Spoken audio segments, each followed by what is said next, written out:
Just so you can know voices, I'm Susan, and we're really glad to be here. And the first thing I wanted to do is just talk a little bit about why this particular book.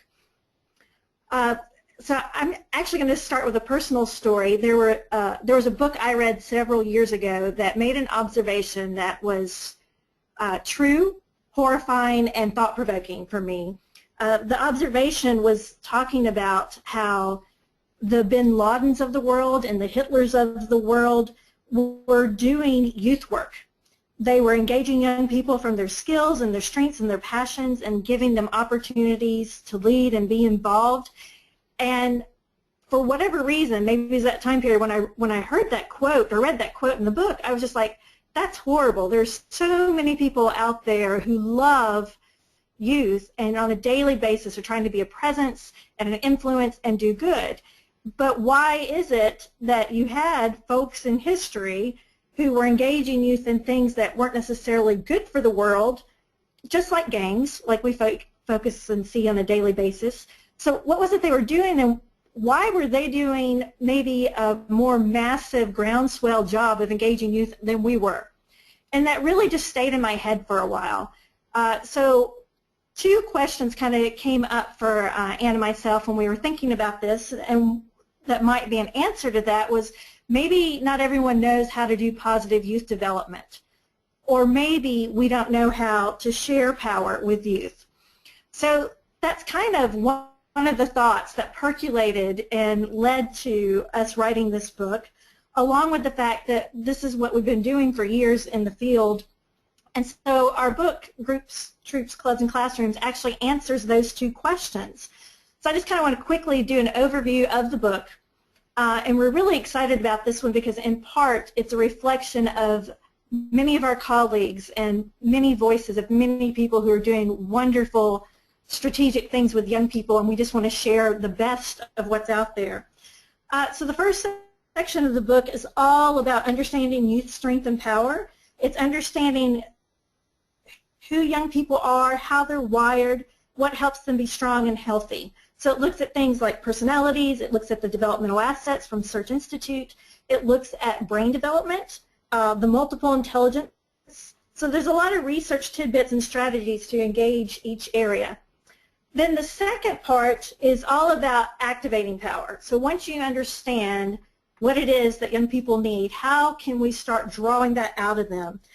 So all the strategies and ideas in this next section range from how we connect with youth and build substantial relationships, helping them discover their sparks, their inner purpose, stretching them, challenging them to use their talents, their skills, and their passions, and engage in the world as leaders today through leadership and service.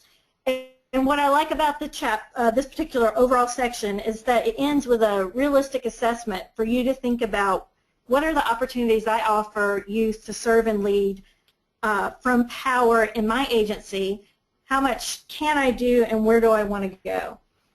And then the last big section of the book is about sustaining power.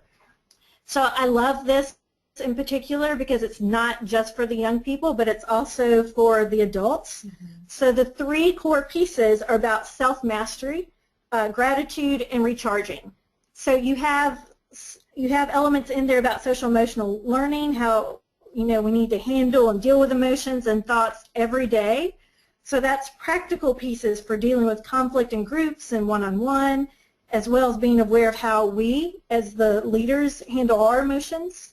And then there's activities and practices for sustaining gratitude and how you sustain your own well-being. So I love that last section in particular because it's got some power truths in there, the influences that keep us going and keep us healthy and modeling healthy lifestyles that we hope youth embrace to be vibrant in the world. So the last section is still teaching things to young people, but it's also about us living out our power so that we can be good role models, and so it speaks to positive youth development and positive self-development. This is Anne, and I just wanted to say for our brief time with you, we want to talk about some dynamite ways that you can power up youth and give you some samples from the book so that you have some practical ways that you can implement this research around positive youth development. So we keep using this phrase, positive youth development, and we want to start by telling you what we mean when we say that phrase. It's just what it sounds like. It's focusing on the positive, focusing on young people's strengths and helping them grow to be their very best selves. And I thought I would share two personal examples from my work. One, I coach a soccer team with my husband, and we have a new soccer player that's 8 years old. She has never played a sport before, and it shows. Her skills are significantly lower than others, and she loses her focus pretty quickly. She has a hard time paying attention. So as her coach, I have two choices. I can focus on those negative traits, or I can uncover the positive traits from within her and build from there. So I know that this particular child loves to run, and she's really fast. So my husband and I have chosen to teach her to play striker. So that's the person that plays offense and goes to score in soccer, because she can run faster than anybody else on the team. So instead of focusing on her deficits, I'm focusing on her strengths. That is a strength-based approach. That's positive youth development. I also am a tutor for a fourth grader in spelling, and this particular kid struggles a lot with spelling, and I have a choice to label him as a poor speller, or I can find out what he's good at. And I know this particular kid really likes math, so I'm choosing to teach him spelling by using his strengths at finding patterns and finding sequences. And it's showing he can achieve. When I build on his strengths and pull in what he's good at into these tutoring lessons, he makes all kinds of progress. And that second key is praising the progress instead of praising perfection. So when Susan and I use this phrase, a strength-based approach, we're talking about loving kids for who they are and where they are and helping them grow from there. Seeing young people as at promise instead of labeling them as at risk. I would say that we want to focus on the natural gifts, the positive qualities, and the potential for goodness in all the young people that we work with, because they're not hearing those voices from a lot of people out in the world. The world focuses on the negative, and we want to focus on loving them and building them up from the positive that is within every kid. So you see in the middle of this slide, there is what we call a star person. This is one of the activities that's in groups, troops, clubs, and classrooms. It's called the star person activity, where we encourage people, we encourage you, and we encourage the youth workers that we're training, the educators that we're training, the coaches that we're training, to draw a star person. And within this star person, they're labeling what are a young person's sparks, what are their resources, and on the outside, what are the concerns that we have about these young people. Then we're taking time to connect the dots between their strengths and our concerns for them, connecting them with the assets, and then starting to look at our program and how can our program, the time that we work with young people, how can we build these assets into their lives and help them to become their best selves. So this is just a visual way that you can start to think about their strengths and how you want to grow more strengths in them, and mapping out how you can do that in your program. And it's also a way that we start teaching the mindset, making that shift. And so in the whole first section of the book, we're helping people really delve into understanding what positive youth development is. And there's journal spaces also in the book where you get to think about the vision you hold for young people. You get to think about your particular program and how you're building strengths in that program. And then we examine the concept of power as well, and how often what's our understanding of power? It's like, if I give power to you, does that mean I no longer have power? Or is it new math where 2 + 2 = 5? When I let a young person lead icebreakers, for example, that frees me up to do something else. So there's also a section where it's time to take a reflection and think back on how you share power with young people on a weekly basis and what might keep you from giving power. So we do a lot in that first bit just to really build the base of understanding. And we also have little checklists. I like, Susan, at the end of the intro chapter on what is a strength-based approach, we have a list that breaks it down into, let's say, 20 different characteristics that make up a positive youth development kind of attitude. And the reader can rate themselves on I do this great, I need a lot of work on this kind of scale, so that you get a really honest look at how well are you doing in loving young people from a strength-based approach. And so we want to give you a little example of what's in the book. Go ahead and hit the next one. One of the sections that we did is we looked at some research on healthy brain development. And so we're going to let you do the poll and guess now on these two sets of actions. Which set do you think is actually a list of brain enhancers? So number one, do you think yodeling, chewing gum, and walking is a brain enhancer? Are brain enhancers, or do you think the second set, smiling, yawning, and deep conversations, are brain enhancers? So select which one you think it is. You should just be able to click on your screen. And in a minute we'll let you know, but while you're voting on the poll, we'll tell you that in the book we have a list of actually 13 different brain enhancers that people who work with youth can help do things in their out-of-school time programs or in their classrooms. And so with each brain enhancer, it talks a little bit about why it's a brain enhancer, and then it includes strategic moves and activities of things you can do to make that happen, and a couple of stories of how other people are already using those things. So we can take, what, maybe another 15 seconds to do the poll, and then we'll tell you which ones are right.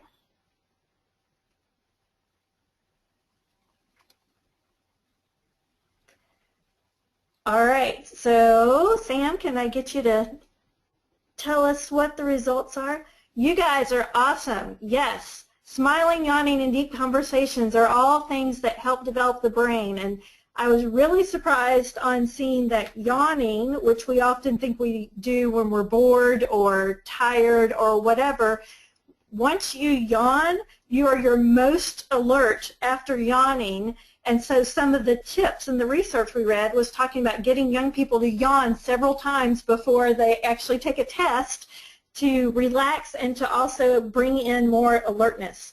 And it was very cool to me to see the research on deep conversations, not just what's the weather like, or how are you, but having deep philosophical conversations not only help you keep your words, but it makes some connections in your brain that have a healthy influence for long term. All right, so if we can get back to our slides.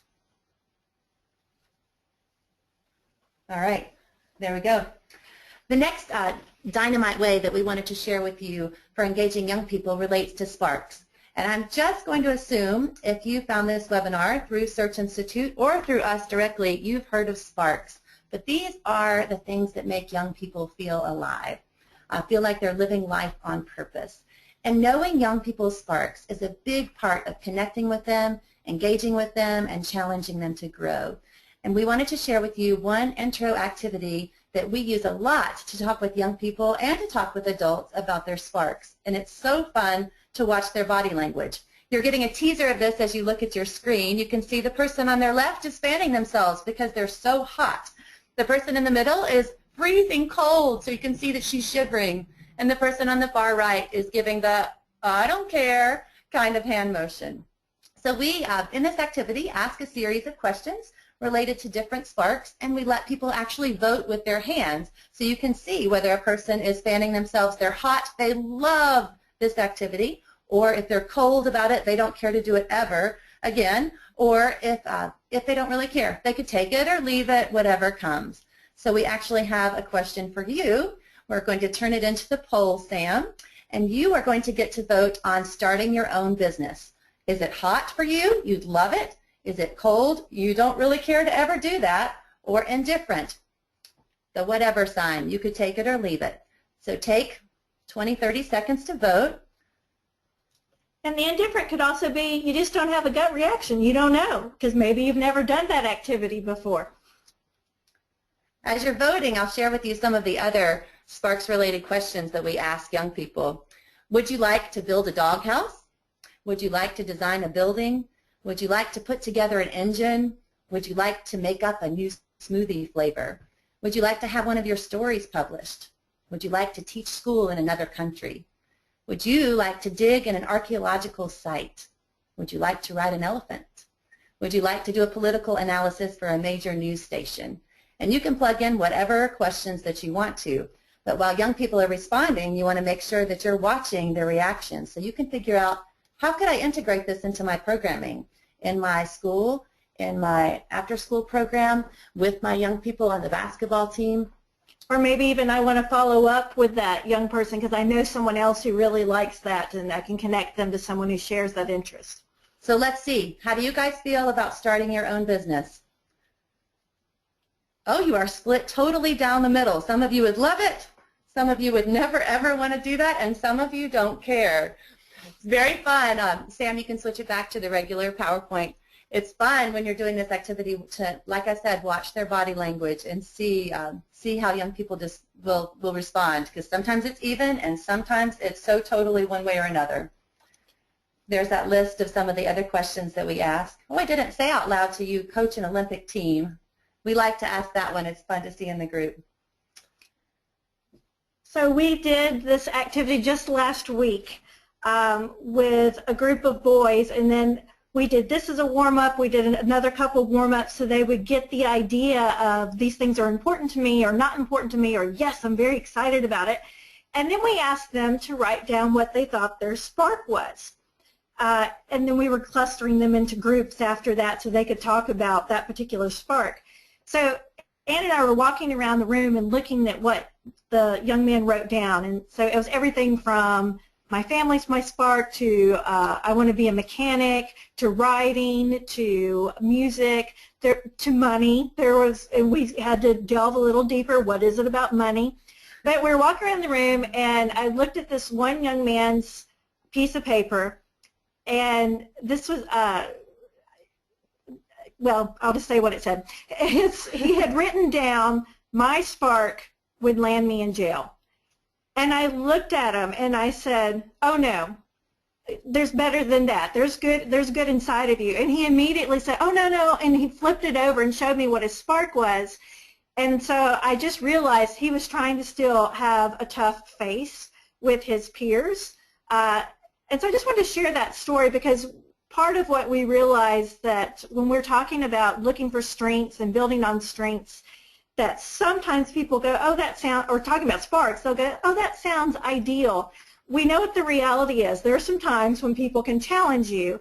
So I knew with that young man that, you know, I wasn't going to let him get away with that answer. And then the young man next to him was like, I have no spark. I'm like, oh, yes, you do. He said, no, I don't. I said, you do. You may not know what it is yet, but you have it. And so at the end of the session, for some of these guys in the group home, we were challenging them to continue to stretch themselves and put them in new places and to be brave and to not be afraid and to try.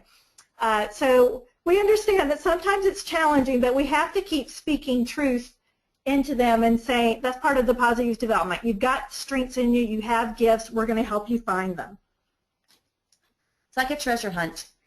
So we talked about learning a little bit more about their brains and how they worked. We talked about sparks, and now we're going to talk about challenge.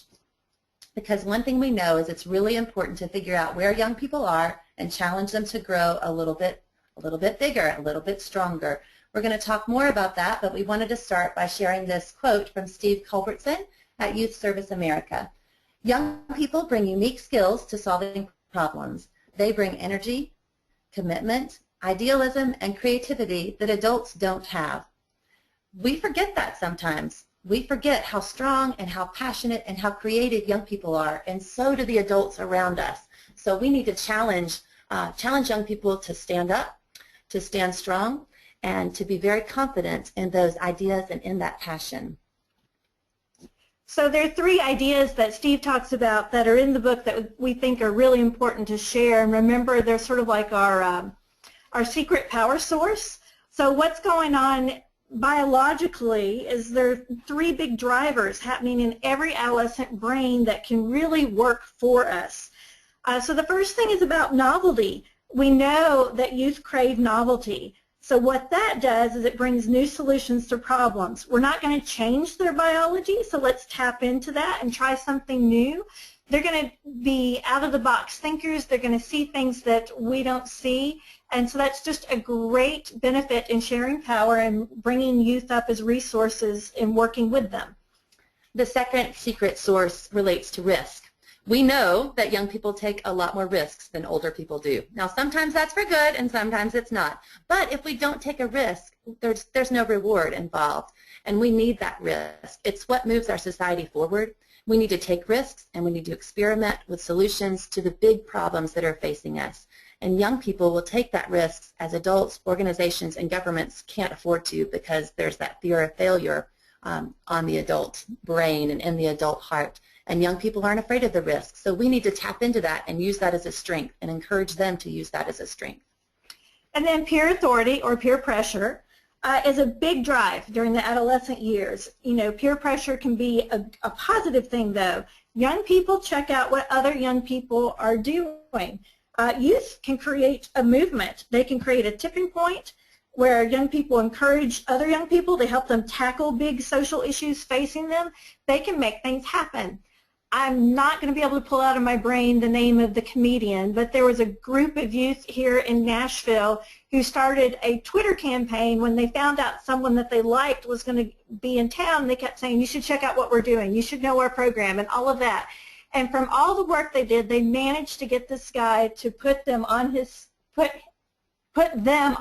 schedule, and he came and talked to the group. So peers know how to leverage each other, and they have skills and technology that way surpass us as adults. Now, when we talk about challenging young people, sometimes we automatically default. If you're challenging them, you want them to be a leader. You want them to be the strongest leader they could possibly be. But what Susan and I talked about continually with other youth workers and other educators as we were writing this book is leadership is not the answer for every young person out there. There are so many different ways to challenge them. And we, in the book, we talk about ways to challenge them to solve problems, ways to challenge them to serve, ways to challenge young people to speak up and speak out, challenging them to become social entrepreneurs, and just challenging them to use their own power and their own influence wherever they are. So we wanted to share with you a practical activity that you can do with your young people if you are challenging them to step up and serve. So this activity is called Take a Stand. It's in the Activating Power section. And if you are working directly with young people face-to-face, and oh, we wish we could do this with you in person, you would stand up together in the center of the room, and you would ask them a question that has two possible answers. And to answer the question, they would walk to the side of the room that you point to that corresponds with the question that you've asked. For example, if we were asking them this question, which we will also be asking you, we would say walk to the left side of the room if you would choose, given an anonymous, or given, let's say you're given $1 million to make a difference. Would you choose to help the homeless? If so, walk to the left. Would you choose to help the environment? If so, walk to the right.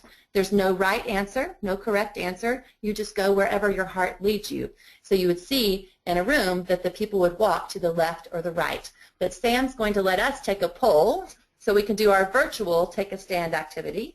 So given $1 million, would you choose to help the homeless or help the environment? Take a few seconds to answer.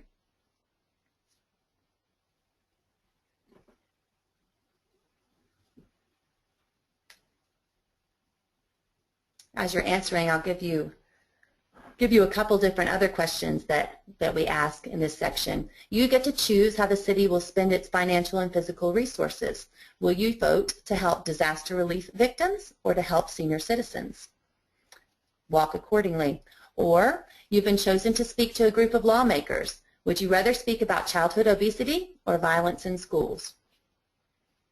So I'm guessing you've all had a chance to vote. Sam, let's see. So you guys prefer to help the homeless. So a funny thing, as I look at that, I worked with some middle schoolers, and when I asked them to pick something similar to this, they were divided similarly, and actually it was the flip side. It was 70-something% for environment and 20-something for the homeless. And then when we got to talking, the ones who had said they wanted to help the environment, they saw the homeless as an environmental issue. So it's just an interesting thing, because once you get to this point and you start having conversations, it helps you springboard into what you're going to do, but it also gets different perspectives so you can see where everyone's coming from. So Sam, you can flip it back to the PowerPoint. And we put up two of the other questions that we ask, and I'll read a third one to you. You're going to answer the phone to accept donations for a service group. Would you rather answer the phone for raising money for world hunger or for saving the whales? And you can make up whatever questions that you want to that relate to your organization or your community at large, but this is just a physical way where young people can move and be active and share their opinions, answering the basic questions, and then after you do the Take a Stand activity, you can have a further discussion to decide what issues would they like to tackle. Kind of like what Susan said, there's probably common ground or a good place to start in your service activities. And we know they're never shy about telling us where they want to start. I was thinking just now about a teacher who brought to her classroom, she wanted to do library books because she felt sure that they would get excited about getting new books for the library, but what they really were interested in was obesity and having recess in school. And that came from the young people themselves saying things about how they wanted to be healthy. So great way to just get them started. And to help them see their power and use their power. So the last, or the next little piece we want to look at, and this is kind of moving into the sustaining power piece, it's all about practicing self-mastery. And we have different ways that we respond to conflict. You know, you've got the freeze, the fight, the flight, all of that, or you can think of it as passive-aggressive or assertive. So knowing how to handle and manage our own emotions is so huge in sustaining our own personal power. So we thought it was really important to focus on that and offer activities and strategies that work to help young people learn and to help us. And so, because we need self-checks every once in a while. And honestly, from my perspective, as we were doing research on writing this book, and as a group leader, as a troop leader, as a teacher, what's one thing that would really help you in your job? Over and over again, people talked about managing emotions and teaching young people to manage their emotions. So here is the activity, or one activity that we created. So one of the activities is about how do you respond when emotions are high in your group. So, you know, what are the actions that you take? And this is a long list, and it's simplified on the next one where we'll poll you, but it ranges from I don't jump to conclusions about them based on their past, so I look at each situation based on its own merit. You know, or I stop myself from cutting others off when they're explaining, or I look for strengths at play during the conflict so I can try to empower them, or I defer power to youth. I ask them what they think they should do to try to resolve the conflicts. So in this particular activity, there are 9 different best practices, and so what we want to do is poll you and see which of these 4, Sam, if you want to go ahead and bring that up, which of these 4 do you do really, really well? And I'm going to be so interested in seeing where everyone is on this one. And for some of us, and by that I mean me, some of these take practice. They're not natural. And sometimes I know that I want to be one way, but I keep defaulting to that way that I'm originally designed. So the activity in the book has you look at the best practices and you identify where you do really well, and then you can go back and also star ones where you might want to make adjustments or try to be a little more intentional. And I don't know that we've actually said intentional, but this whole book is about intentionality and being very deliberate in how you interact. All right, Sam, let's see what we got. Dun, dun, dun. Oh, I love it. 45% of you look for strengths, and then we're kind of even on all the others. Yeah, this poll for me is definitely one of those areas that always makes me think about, okay, take a breath, slowly respond in the situation, don't let the emotions run high, and when we can bring calmness into it, we're doing really good. All right. All right. So back to the final Dynamite power strength that we wanted to share with you is about sustaining power. Are you on your way to quick and easy burnout? Now, why in the world did we include that in the book? Well, we had a friend do a little bit of research, and she found out that the turnover rate in educators and youth workers, but specifically youth workers when she did her research, is higher than that of parking lot attendants. So parking lot attendants stay in their jobs longer than youth workers stay in our jobs. So that begs the question, why is that happening, and what can we do to change that? So Susan and I, one of our big passions is teaching youth workers and teaching educators how to take care of ourselves, because if you're in this field, it's probably because you love young people, and sometimes we spend, shall I say, too much time loving them, and to the detriment, we don't take time to love ourselves. And what we've learned is if we don't take time to care for ourselves and love for ourselves, then we can't take care of young people very well for a very long period of time. So we wanted to introduce in the book a series of power truths, a way of living from a centered place of power within ourselves. And so we're just going to show you a sample of what some of those are. So here are some of the questions that we ask in a poll, and we're not going to actually poll you on this together, but I just want you to take a minute to ponder it yourself. Do you carefully scrutinize everything and demand perfection of yourself and of others? Do you try to please everybody? Do you find yourself never saying no or feeling guilty if you do say no? Do you think of yourself as a superhero? Do you really think that you can do everything yourself without the help of others? Do you believe that your self-worth depends on your performance? Do you skip sleep because you have too much to do? Do you try to impress others by juggling multiple projects? Do you berate yourself for failures or setbacks, saying, I should have done more? Do you eat while you work, assuming you even take time to eat at all? Do you fail to take days off? Just really good questions to ask and to ponder of ourselves. What kind of pace are we keeping, and how do we react to the demands of others? And a lot of times when we do this activity, the youth workers are a little bit skeptical of the audience, and they'll be like, oh sure, I'll slow down and I'll recharge when I have time. Mm-hmm. And so we realize a lot of times we're trying to change a mindset for sustaining personal power and helping people realize slowing down doesn't necessarily mean taking a nap. So we introduce different power truths of how there is power in being in nature.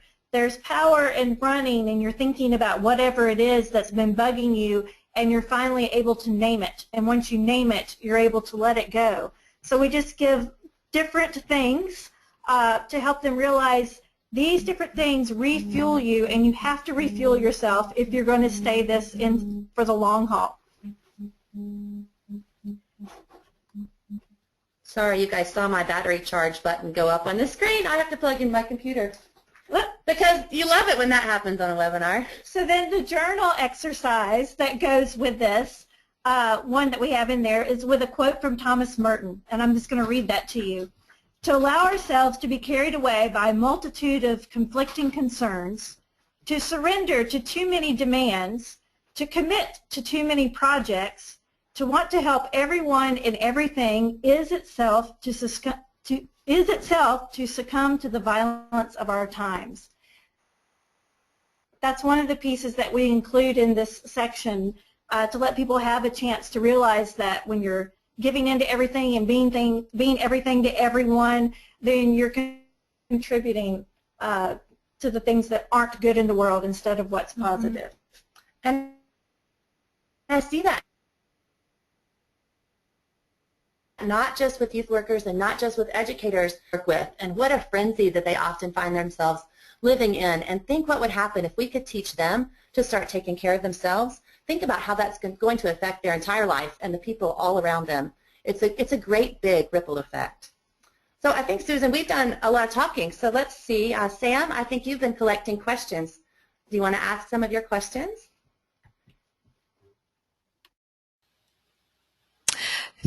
Thank you, Anne and Susan, for a lot of great information. Yeah, so if you have questions out in the audience, please don't hesitate to ask those. I'm just going to start off with the question, So if you haven't been approaching youth development from a strength-based perspective before, what do you guys think is the best way to start incorporating that, especially if maybe the other staff in your organization aren't as on board as you might be? Cool. So that's kind of two different questions. As I think about how to take baby steps into starting to adopt a positive youth development approach, a strength-based approach, I think of one teacher that I was working with last month who's very overwhelmed with the young people in her classroom, just finds them to be acting out all the time, incredibly negative, and she's just getting swallowed up by the negative, which is easy to do if you've got a rambunctious group of 30 kids that you're with all day long. So my challenge to her was just to sit down, look at her roster of children in her class, and to name one strength that she sees from every kid, even her troublemaker kids, to be able to name one strength and to start to tell that to the child. I love it when you do this. I see that you are really strong in this area, and starting to build up from there and really changing your attitude in the classroom. And Susan? So I had 3 different people come to mind. One man, the way he started is he pulled out the list of the assets and looked at the 8 categories every week just to get those concepts into his thinking, because he knew it wasn't a natural part of his thinking.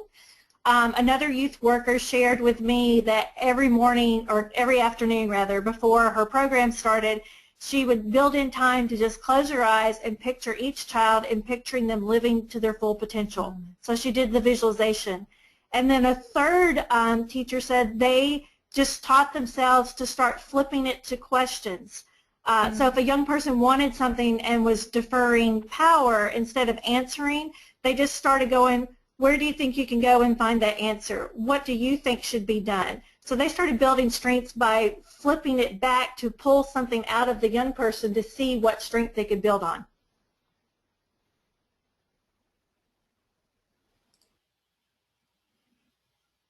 Great, thank you. So we had another question come in, and I know this isn't, Anne and Susan, your area of expertise, but I thought you might have some good tips for them. They were wondering if you had any strategies for counselors, social workers, therapists, and how they can incorporate a strength-based approach into their work with individuals and families in therapy and things like that. So I worked with a group of counselors once, and they changed how they did their one-on-one sessions and their group sessions. I'm going back a few years, so let me pull it out.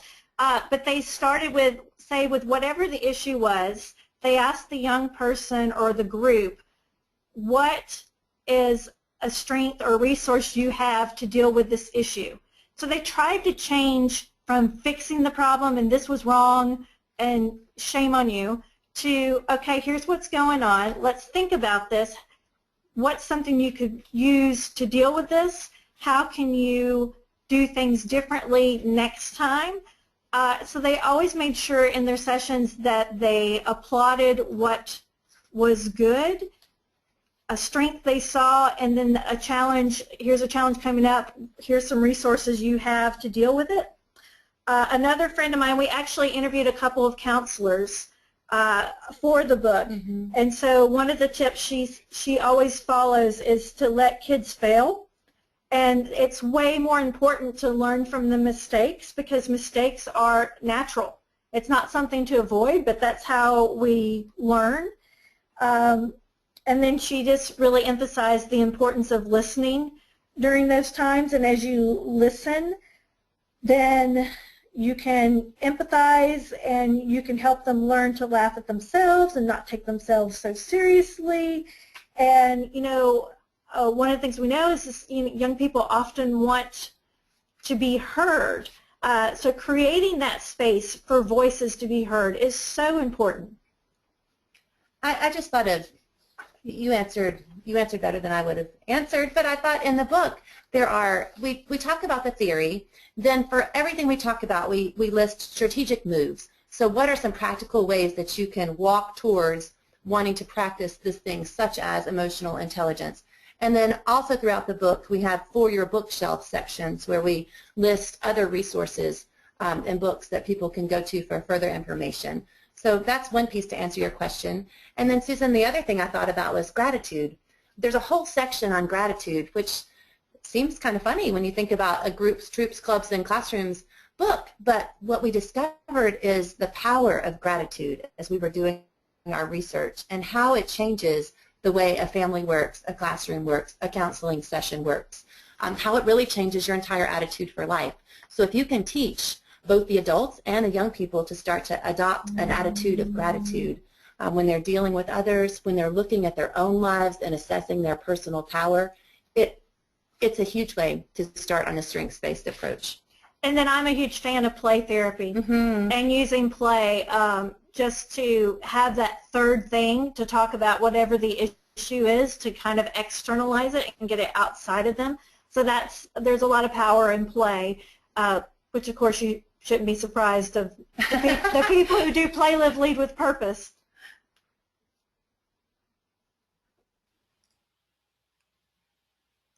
Great, thank you guys.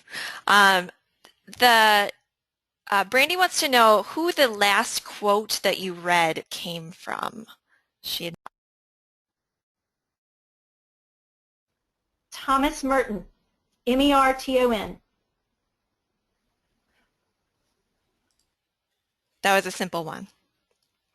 A very simple question. So another question that we had come in, we've had many come in, so thank you all for sharing your thoughts and questions with us, is Heather asked, she says she feels pretty good about how to encourage the youth she works with, but then she has trouble helping them with the follow-through. Do you have any ideas on how to help with this? Well, the first follow-through piece I automatically go to is when young people are doing service projects. And Ann and I have a particular tool that we use that we're happy to send you if anybody wants it. That's a project planning arrow.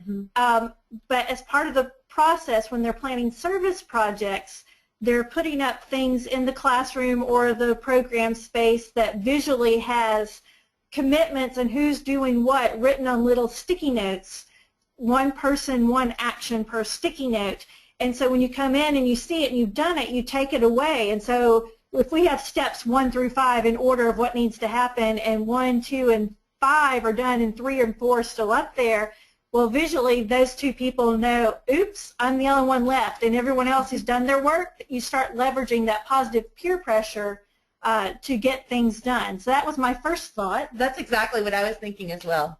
So it's visual accountability, which we had one teacher friend say, oh, that sounds really frou-frou. I'm not going to put colorful project planning arrows all over my classroom, so she didn't do it. And her young people, just like you said, they didn't follow through. They didn't do the projects that they had said that they were planning to do. So the next year, she plastered her entire room with project planning arrows with young people's little sticky notes of all the individual action points or action steps that they plan to take. She had them plastered over the whole room, and young people could see their progress throughout the whole year. And she said the projects that came out that year were incredible because they stayed on task, and every time they came into their meeting space, they could see, this is my plan, this is where I'm going, this is what I've done so far, look at my achievements so far, and this is what I need to focus on now.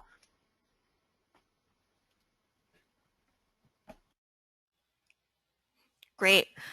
We've had some people say that they would be interested in those project planning arrows, so I will work with Ann and Susan and see if we can put that link to download that handout in the follow-up email you'll receive tomorrow. So thanks for your input on that, everyone. And let's go to one more. We probably have time for a couple more questions here. So here's a question from Marjorie. She wants to know, how do you get young people to empower each other? And then how do you evaluate how they are doing that?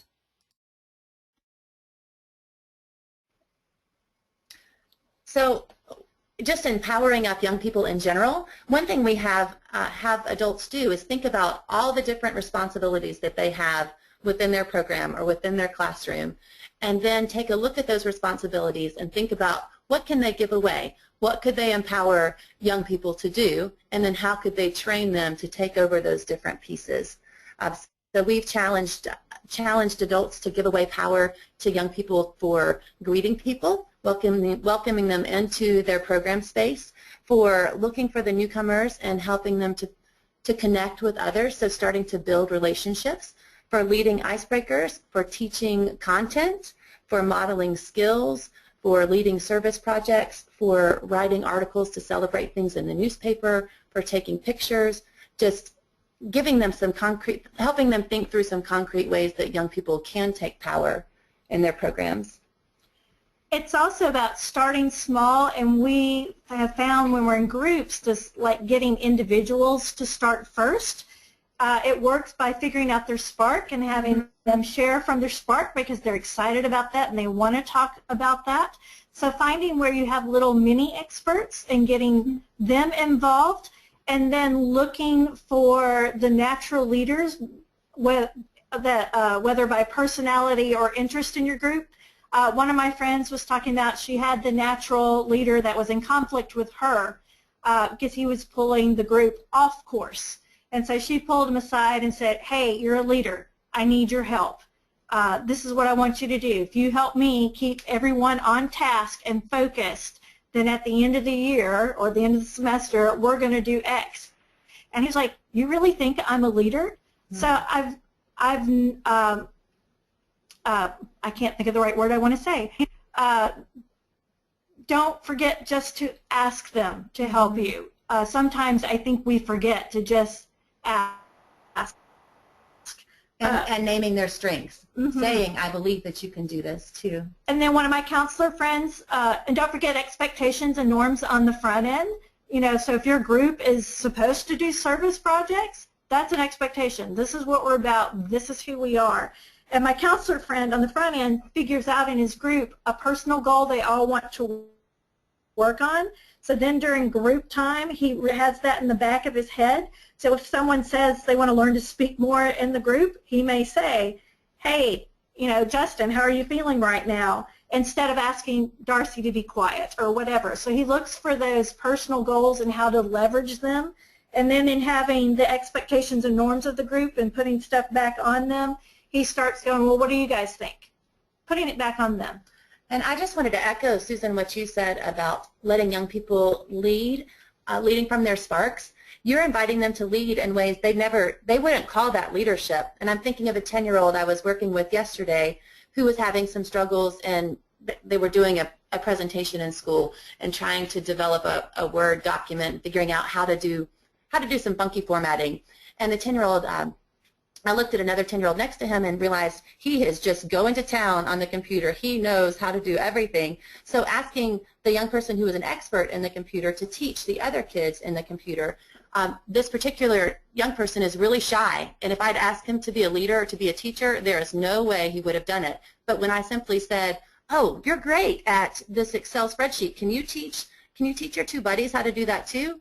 No-brainer. He'd love to do that, and he smiles the entire time so confidently, leading others without realizing that he's in a leadership position.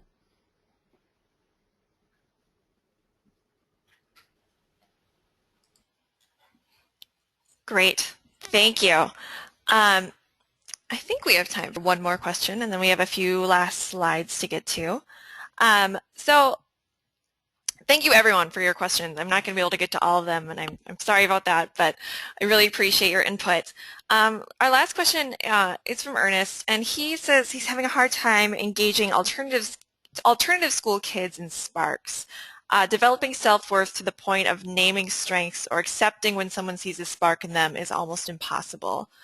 Do you have any thoughts for him on that? Way to end with a very deep question. Well, it's taking me back to the group that we saw last week, and when Anna and I were with them, it was a tough crowd, and my history is in inner city work, and I have done some alternative learning too, and so part of it, I think, is just continuing to build the belief and saying and speaking into their lives, you have good in you. You have something positive in you. I know it's there. We're going to find it. So maybe they can't name their spark yet, and I hope I'm answering your question. I'm happy to do an email conversation if I'm not. maybe they don't name their spark yet, but you keep creating those opportunities and those diverse things and say, let's find it. Let's stretch ourselves. Let me challenge you. Be brave. Try new things so that we can figure out what it is that you love. Let's not settle. That's part of what I know in my inner city work. I would parrot all the time until we could find that thing. And then when we found it, we celebrated. I'm flipping through the book, and I wasn't able to flip quite fast enough. But in the Spark section, we talk about expanding their perspective and helping to explore the world through field trips, through technology, through careers, through face-to-face service learning, through project-based activities. And then every time you go out to explore something different, you come back and in a reflection time, you can start asking them, what did you enjoy? What did you not enjoy? What would you like more of? So you are helping them to find their sparks, in quotations, without really using the word sparks even, but discovering what they love through activities. And then the last piece I would say is come at it from the other angle of sparks. What's something you believe in that's really important to you? What's a value you want to live out? So let's start from there. You know, one of the things that came up last week over and over again was how important family was. All right, that's important, so what do we need to do to make a stronger family?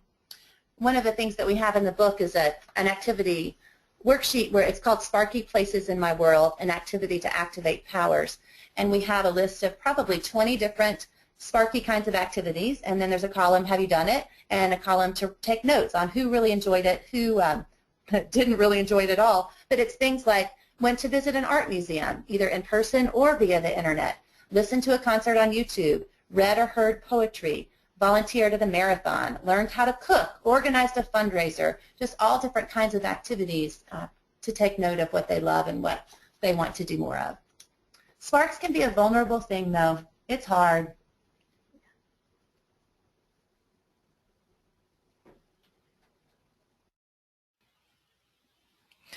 Thank you, Ann and Susan. I only throw you a curveball at the end because I know you'll hit it out of the park. So I think with that, I will let you guys wrap up. And I just want to let everyone know in the audience that they will be receiving a follow-up email tomorrow with some more information from Ann and Susan, as well as a link to the video archive of this webinar and a link to download a PDF of the PowerPoint slides. So with that, I'm going to turn it back to Ann and Susan to finish up. So we just wanted to share with you some other workshops that we offer. These are in-person workshops that we have not yet done virtually, but we'd love to talk to you if you're interested in doing a webinar or interested in bringing us to your organization to do a workshop such as the ones that we have listed. And Sam will get you this copy so you can read it at your leisure. We wanted to share with you pictures of our other books and resources that we have to offer. These are available at Search Institute Press. And Sam will be sending you a link where you can go to purchase the various books. Lots of play with purpose, lots of developmental assets, and just building on young people's strengths. And finally, a couple free resources that we can share with you. Susan and I keep a blog that we update several times weekly with tips and tricks for youth workers and for educators. We send out a monthly e-newsletter, and then we have a free curriculum that we'd love to send you. So if you're interested in any of these things, shoot us an email, which you'll see at the following screen, and we'd be glad to send you the freebies. And here is our contact info because, as Susan mentioned earlier, we would love to stay in touch with you. So our closing quote, which is in the book by Warren Bennis, the point is not to become a leader, the point is to become yourself, to use yourself completely, all your skills, gifts, and energies in order to make our vision manifest. You must withhold nothing. You must in sum become the person you started out to be and to enjoy the process of becoming. Thank you so much for being with us on this hour, and Sam, it's back to you.